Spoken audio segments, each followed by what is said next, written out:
आज की इस वीडियो में हम बात करने वाले हैं सीबीएसई के एक बहुत ही महत्वपूर्ण नए नियम के बारे में, जो कक्षा 10 के सभी छात्रों के लिए 2026 से लागू होने जा रहे हैं। ये नए नियम section wise answer writing rule है। अगर आपने इन्हें फॉलो नहीं किया तो आपको जवाब चेक नहीं हो सकता। जी हाँ, बिल्कुल सही। गलत सेक्शन में लिखे गए जवाब को सीधा आंसर 0 होगा। पहली बात करते हैं साइंस की। अब साइंस के पेपर के 3 हिस्से बांटे जाएंगे, जिसमें सेक्शन ए जीव विज्ञान यानी बायोलॉजी, सेक्शन बी रसायन विज्ञान यानी केमिस्ट्री, सेक्शन सी भौतिक विज्ञान यानी कि फिजिक्स। आपके आंसर शीट में भी बिल्कुल यही 3 सेक्शन बनने चाहिए और हर प्रश्न का उत्तर उसी सेक्शन में लिखना अनिवार्य है।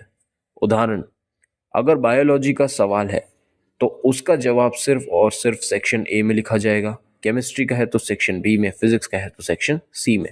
अगर आपने बायोलॉजी का कोई भी उत्तर केमिस्ट्री वाले सेक्शन में लिख दिया या फिजिक्स का जवाब बायोलॉजी वाले सेक्शन में लिख दिया तो सीबीएसई ने साफ कहा है ऐसा उत्तर चेक नहीं किया जाएगा, मतलब सीधा आपका आंसर का मार्क्स 0 होगा। सोशल साइंस अब 4 सेक्शन में बांटा जाएगा। अब बात करते हैं सोशल साइंस की। सोशल साइंस के पेपर को 4 अलग अलग हिस्से में बांटे जाएगा, जिसमें सेक्शन ए इतिहास हिस्ट्री, सेक्शन बी भूगोल जियोग्राफी, सेक्शन सी राजनीतिक विज्ञान जिसे हम पॉलिटिकल साइंस बोलते हैं, और सेक्शन डी अर्थशास्त्र यानी इकोनॉमिक्स। आंसर शीट में भी छात्र को वही 4 सेक्शन साफ साफ लिखने होंगे। बहुत ही सख्त नियम है।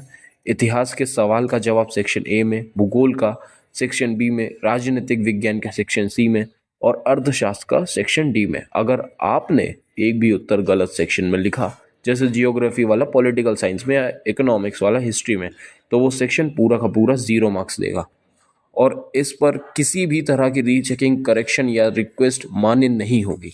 तो कृपया इसका ध्यान दें।